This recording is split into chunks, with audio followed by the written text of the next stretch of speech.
In this video, we are going to cover 5 foods that will allow you to speed up your metabolism and potentially burn more fat. And before diving into it today, if you were looking for more awesome ways to simplify the process of getting healthy, for health hacks, for fasting tips, and all the ways to improve your health and fitness, tap that subscribe button, tap that like button, and hit that bell icon to be notified when we release new videos. But with that being said, let's get into it. Hey, before we start today, my name is Schuyler Diehm. I am a lifestyle fat loss coach, and the information you're going to learn in this video is some of the things we use to help our clients simplify the process of burning fat, building muscle, and improving the shape they're in. I've been studying health and fitness from about 13 years old, and I would consider myself an expert at helping people lose fat. And so when it comes to fat loss, one of the strategies we can use is either reducing the amount of calories we take in, increasing the amount of calories that we burn, or including a combination of both. And I believe one of the easiest ways to improve the simplicity of fat loss is to make food swaps that allow you to naturally consume less calories while burning more calories as well. And so the 5 things that we're going to discuss today could potentially help you burn fat, of course, assuming that you are within a calorie deficit. There's no magic food that's going to help you burn fat no matter what. You do have to be in a deficit at the end of the day, regardless of the strategies that you use to get there. And one more thing before we dive into it, if you notice, I said 5 more foods that we are going to go into. We did a video last week that you can check out that includes 5 other foods as well. With that being said, let's dive into it. So food number 1 is going to be technically a drink, and it is coffee.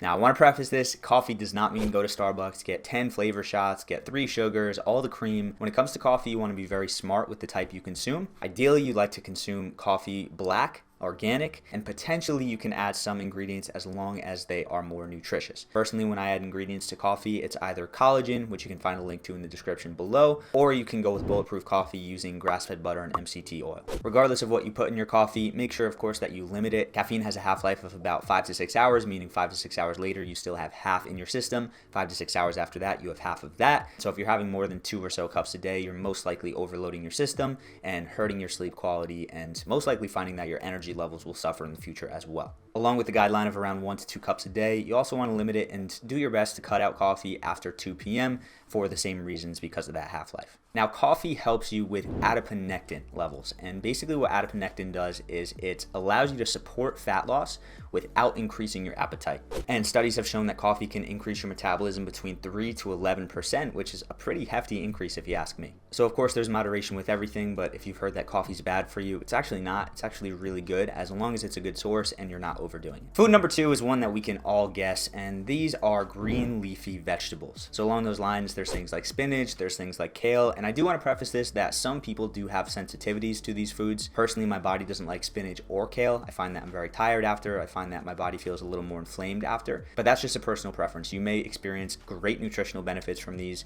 while other people may not. But the reason we go with this is that these green leafy vegetables contain something called GLP-1, which helps improve the fullness before, during, and after meals, as well as the big increase that you get in fiber, which is going to allow for that satiated feeling. So overall, we all knew this, right? Increase the amount of vegetables, and if you can, prioritize the cruciferous and the green leafy vegetables as well. Food number 3 is actually a spice, and it is turmeric. Now, turmeric is super good for inflammation, especially when it's paired with black pepper. This is a spice that I honestly don't love. The taste doesn't go well with me, but if you do enjoy it, if you can find ways to implement it with cooking certain meats, certain veggies, however you want to use it, the more you can use, the better for your body. Because in the process of reducing that inflammation, your hunger levels may go down and your metabolism may speed up as well. And before we get into the next part, I'm curious if you could leave me a comment. What is your current regimen with dieting? Are you just eating whole foods? Are you following a specific diet? Let me know in the comments. I'd love to hear from you. Food number 4, and a lot of people may disagree with me on this one, but food number 4 is also a spice, and it is salt.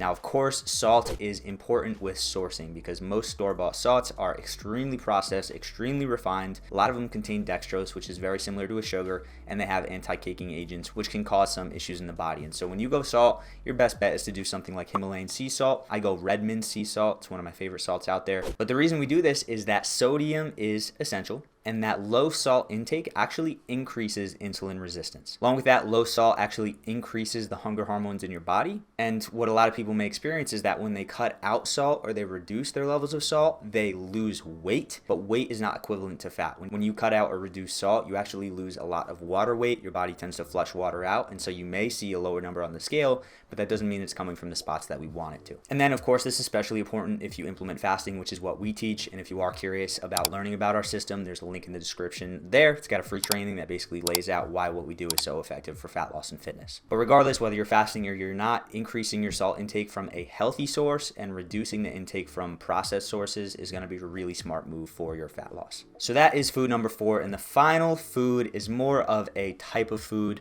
and this is the medium chain fat. And so one of the best sources of this is MCT oil, medium chain triglycerides. Saturated fats get a lot of negative press, negative reviews, but there's actually only one type of saturated fat that tends to be less healthy for us, and the rest are actually pretty good for us. And so you can find these types of fats in coconut oil, you can find it in goat's oil, you can find it in goat's milk, and you can find it in palm oil. I'd be very careful with palm oil because that can be a little processed and can cause some issues. My go-to is coconut oil or MCT oil. And I always tell people, when you're swapping out ingredients, especially if you cook with vegetable oils or soybean oils or sunflower oils, one of the best swaps you can make is cooking with coconut oil. You can get it refined so it doesn't taste like coconut, but it's so much better for just the conversion of energy and also for increasing your metabolism in the long run. So those are the 5 foods. Again, this is not something where these are the only 5 foods that you should eat. This is all thinking about how can you make small changes in your current lifestyle to include more of these types of foods. Now, as a reminder, if you want to know the list of our other 5, you can find the link of that in the description of this video. And again, if you're looking for more awesome content, make sure to hit that subscribe button, tap that bell icon to be notified when we release new videos, and tune into what we got coming. So thank you so much for watching, and of course, as always, make sure to eat smart, move more, sleep deep, and be grateful for this moment. I'll see you next time.